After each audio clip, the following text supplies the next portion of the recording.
हरियाणा में अध्यापकों के तबादले एक बार फिर से 12 जुलाई से खुलने जा रहे हैं। हरियाणा की नकल जहां उत्तर प्रदेश अध्यापकों के तबादले के मामले में कर रहा है, वहीं अन्य कई राज्य भी कर रहे हैं। पीके दास, एडिशनल चीफ सेक्रेटरी शिक्षा विभाग, हमारे साथ मौजूद हैं। चर्चा करेंगे इनसे। दास साहब, हरियाणा में अनुमानित कितने तबादले जो हैं होने की संभावना है, और दूसरा बात यह है कि ऑनलाइन ट्रांसफर का क्या पैटर्न रहेगा? इस साल की जो ऑनलाइन ट्रांसफ़र है 12 जुलाई से हम शुरू करेंगे।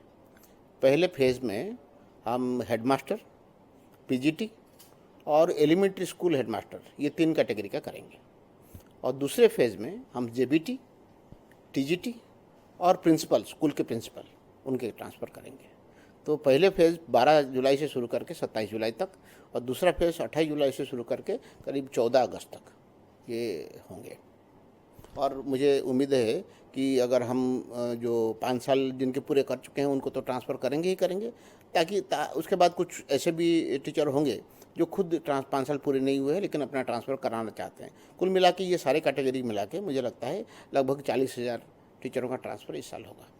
अध्यापकों की ऐसी कौन सी श्रेणियां रखी गई हैं जिनको कुछ न कुछ छूट किसी रूप में दी गई, जैसे विडोज़ हैं या और कई हैं?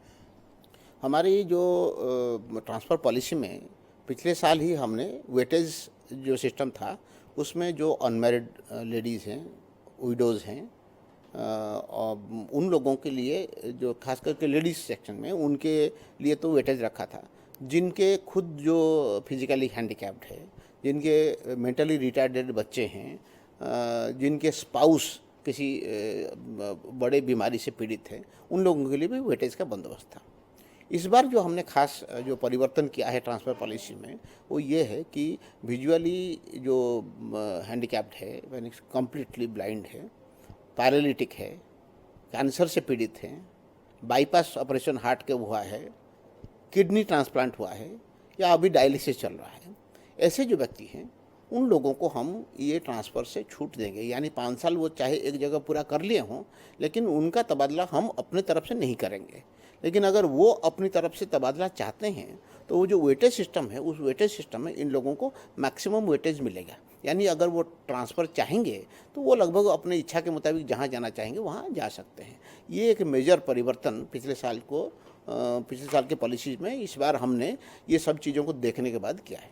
दास साहब, जिस प्रकार से 10वीं और 12वीं के परीक्षा परिणाम बहुत बेहतरीन नहीं आए, कुछ अध्यापकों पर नोटिस भी दिए गए हैं, कार्रवाई भी की जा रही है, वह पूरा क्या है मामला, उसकी थोड़ी डिटेल बताइए। देखिए, 50% का हमारा पास परसेंटेज रहा है। ये भी किसी भी हालत में हम इसको अच्छा प्रदर्शन नहीं मान सकते। हालांकि ये भी हम कह सकते हैं कि 50% से नीचे जिस स्कूल में रहा है उस स्कूल के खिलाफ कार्रवाई होनी चाहिए। लेकिन प्रथम दृष्टया मैंने जिन स्कूलों में पास परसेंटेज 0% से लेकर 10% है उन स्कूल को चुना है, और उन स्कूल के हेडमास्टर या प्रिंसिपल और जो सब्जेक्ट टीचर हैं उन लोगों को मैंने कारण बताओ नोटिस जारी किया है कि आपके स्कूल में ये जो पास परसेंटेज इतना ख़राब रहा उसके लिए क्या कारण रहा, आपकी जिम्मेदारी क्यों सही तरीके से आपने नहीं निभाया है, इसके आप जवाब दीजिए और इसको कैसे बेहतर किया जा सकता है उसके बारे में आप बताइए। अगर उन लोगों का जवाब संतोषजनक नहीं हुआ तो उनके खिलाफ विभागीय कार्रवाई की जाएगी। दास साहब, शिक्षा मंत्री, मुख्यमंत्री से भी आपकी कुछ मुद्दों पर चर्चा हुई है। जिस प्रकार से जो सेवानिवृत्त अध्यापक हैं उनकी भर्ती की सरकार सोच रही है, कंटिन्यू करने की सोच रही है। हाँ, असल में अच्छा तो ये है कि आपकी वैकेंसी आने से पहले आपके टीचर के रिक्रूटमेंट होके रहना चाहिए, ताकि किसी भी स्कूल में बच्चों को टीचर ना होने की वजह से कोई दिक्कत ना हो।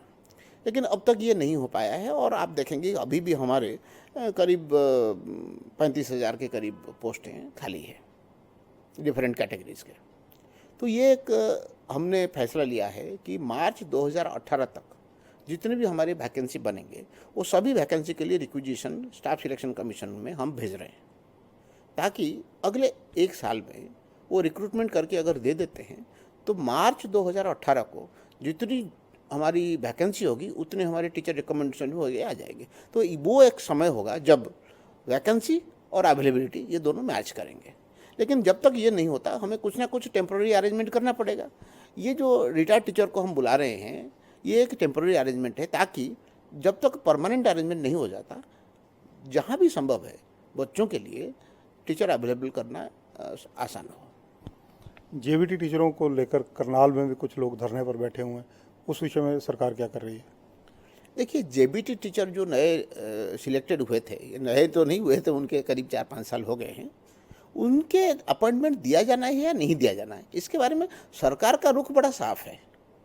और सरकार ये कई बार गणमाध्यम के जरिए और कोर्ट में भी बता चुका है कि हम ये 12,700 लोगों को अपॉइंटमेंट देना चाहते हैं। जो लोगों का बायोमेट्रिक वेरिफिकेशन में सही नहीं मिला है उनको तो अपॉइंटमेंट नहीं दे सकते, बल्कि उनके खिलाफ तो पुलिस कार्रवाई भी हो गई है। लेकिन बाकी लोगों को अपॉइंटमेंट हम देना चाहते हैं।